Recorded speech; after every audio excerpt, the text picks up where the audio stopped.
Hi. Hola. Hi, here's Mr. Dozy. This is Michael Bradley. Hey, I'm Memphis. Hey. Hola. Hello. I'm here with soccer.com. Soccer.com. Soccer.com. And I'm talking with my friends soccer.com. See you soon.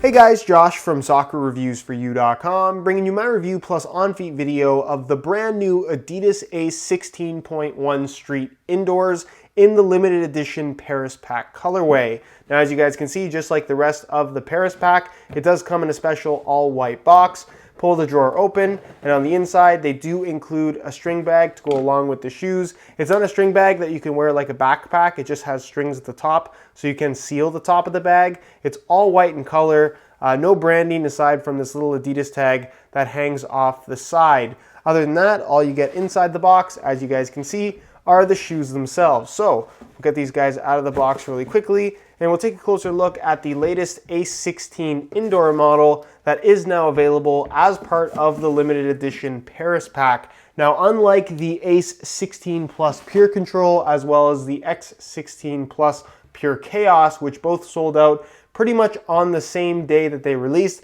these are actually still available. So if you are interested in a Paris Pack indoor shoe, this as well as the X16.1 Street Indoor is also still available. So this is a shoe. We're going to go over all the details and tech specs in the video, talk about the colorway, talk about traction, talk about performance features, as well as how these things fit and feel on feet. So if you are interested in learning more about this particular shoe, please stick around, watch the entire video. If you're interested in a pair of these for yourself, they are available as of right now. You can check out the review page on my website. That'll be the very first link down below in the description of this video. On that page, you'll find Buy It Now links with exclusive SR4U coupon codes where you'll be able to pick these up below their normal $150 retail price. So again, if you're interested in a pair, first link down below, go ahead and check it out. And with that being said, let's get right into the review. To start things off, let's talk tech specs and performance with the Ace 16.1 Street Indoors.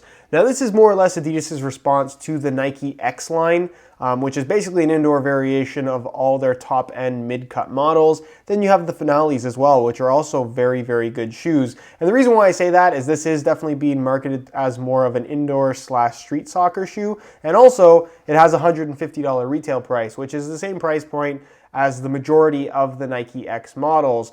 With that being said, for $150, again, the quality just isn't there in comparison to what Nike is giving you. The Nike models feature the upper from the $275 to $300 shoe on an indoor bottom at the $150 retail price, where this, for $150, you don't get the laceless Pure Control upper, you don't get the 16.1 Prime Knit upper, you get the 16.2 Prime Mesh upper, which is a shoe that retails for $130 that they're charging you $150 for in an indoor variation. And there's really no difference here at all. So that is, to me, a little bit disappointing. I think that if anything, the shoe's not bad, it's just a little bit overpriced. And then when you're talking about the indoor bottom and the outsole that they've incorporated, it's not all new. This is taken from a previous indoor model, and we'll get into details on what I think about this in just a second. So the upper is a Prime Mesh upper, which is basically just a mesh-based synthetic. It's thin, it's relatively soft, it does have a somewhat padded feel to it given the mesh base to the actual synthetic itself, your polyurethane top layer, and then it does have the non-stop grip dots as well, which I'm not sure are entirely necessary on an indoor shoe. I guess if you were using this in the streets and it was a little bit wet, maybe that plays a factor in terms of control on the ball, but the non-stop grip dots, just like Nike's ACC All Conditions Control, it's supposed to be a wet control element, but honestly something that I don't think is a make or break feature. For the most part, this shoe is relatively thin with a slightly cushioned sensation to it. The touch on the ball isn't all that bad, although again, I don't think it's up to the same standards as other shoes, other indoor models in the $150 price range. Laces run through the middle, as you guys can see. It does have the kind of interesting collar design here, again, taken straight from the Ace 16.2 Prime Mesh. Basically, it's a low-cut shoe, and then you have a neoprene material that extends past the low-cut area, acting as a collar, although it's not something that really has any impact on performance or the feel of the shoe. It doesn't even fit all that snug depending on the shape of your ankle, and that extends into the tongue area, where basically the collar just cuts off right about here, so it doesn't go all the way through. It's not an entire neoprene lining, kind of elasticated sock. It's just a little extension piece on the sides that is kind of one piece looking with the actual tongue, which does have a memory foam insert running through the middle. That feels quite good. Inside the shoe, you do have a smooth liner that is kind of neoprene at the top half and then a synthetic suede at the bottom half. It's a little bit difficult to show you guys just because it is black on black. The insole is fully glued in. You technically could remove it with enough force if you really wanted to, although I'm not sure why you would, or it's not really entirely necessary. Again, I think the insole should have been removable at the $150 price point. And then moving on to the midsole, you basically have no midsole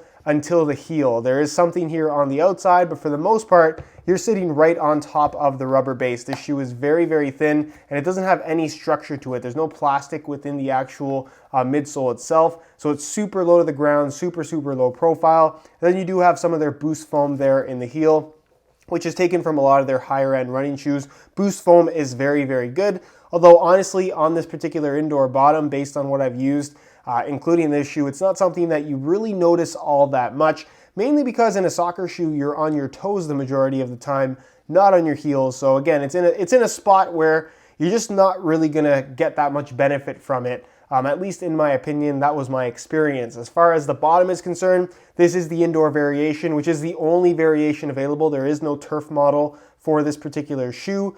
And honestly, this is a outsole that is great for street soccer if you're on concrete or asphalt or something like that.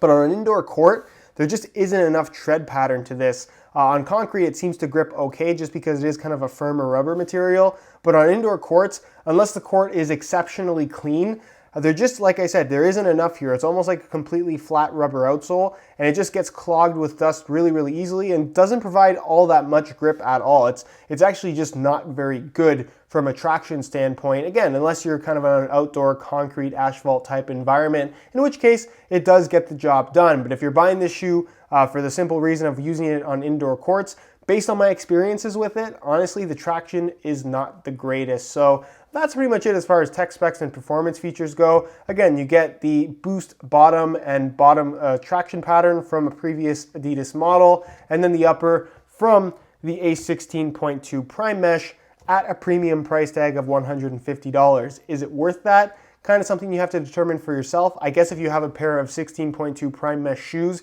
and you really want something like that in the form of an indoor shoe, this might be for you. But if you have $150 to spend on a pair of indoors, I think there are better options out there. In terms of weight, the A16.1 Street Indoor isn't particularly light. I'm gonna weigh this pair for you today in real time using this scale just so we can see exactly what the weight is. Keep in mind this is a brand new pair in a size 9 US. We're gonna throw them on the scale and you can see that they weigh in at 9.6 ounces, the equivalent of 273 grams. So again, from a weight standpoint, the shoes aren't heavy for indoors, but they certainly aren't as light as other options out there, especially given how low profile the midsole is. There's pretty much no foam cushioning aside from what you get from the insole through the entire front half of the shoe. So given that, if you're comparing it to other shoes that have the same level of cushioning, these are significantly heavier. So again, I think that this shoe is a little bit overpriced in general. It's not a bad shoe by any means,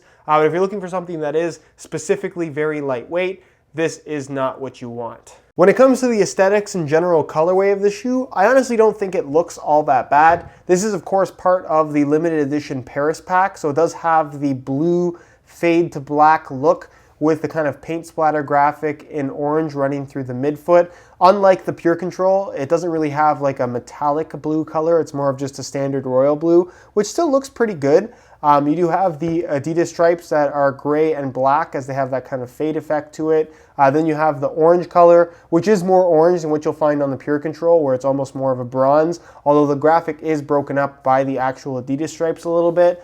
Black at the heel, obviously. You have the gold Ace logo on the tongue, as well as the Adidas branding there on the back. White Boost foam, which is basically the only color we've seen Boost in from Adidas so far. Black midsole, and then a solid white outsole. So overall, I don't think it's a bad looking shoe. It pretty much just looks like an indoor variation of the A16.2 Prime Mesh in the Paris Pack colorway, which I actually quite like the color combo. But let me know what you guys think down below in the comment section. Do you like how these look? why or why not. And with that being said, let's move on to the on-feet portion of the video so you can get a better idea as to how these shoes fit and of course what the sizing is like. All right, so here is a look at the Ace 16.1 indoors on feet. On my left foot, I have the stock black laces that come with the shoes, and on my right foot, I have a pair of blue camo SR4U replacement laces. If you're interested in a pair of replacement laces for yourself, the website to go to is www.sr4ulaces.com. Find a direct link to that website down below in the description of this video.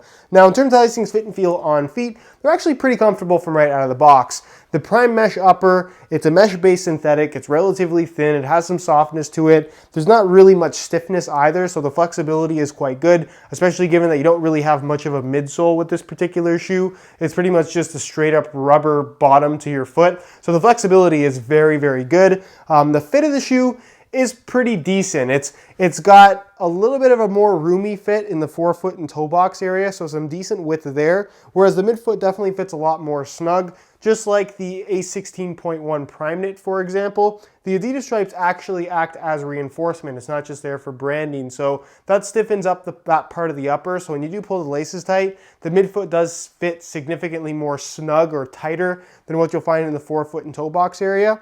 But that's not necessarily a bad thing. It's just something that if you do have a wider midfoot, maybe you might find that a little bit uncomfortable. The heel area, pretty good fit, kind of a standard low cut. Again, it does have the kind of mid-cut aspect to it, but you really don't feel those extension pieces. They're purely just there mainly for cosmetic reasons, but the overall fit is quite good and the shoe is pretty comfortable. Again, as long as you don't have an excessively wide midfoot, I think these will fit most people. And as far as sizing is concerned, I'm wearing my usual size 9 US here, and the fit and length is absolutely perfect. So if you are looking to order a pair of these for yourself, I would strongly recommend going true to size in order to achieve the best possible fit. All right, guys, that's it for my review of the Adidas Ace 16.1 Street in the Paris Pack colorway. For more info and where to buy, check out the very first link down below in the description. That'll take you to the review page on my website. If you have any questions at all regarding this shoe, leave them down below in the comments, and I definitely will get an answer out to you. If you enjoyed today's video, found it helpful and informative, be sure to support it with a like.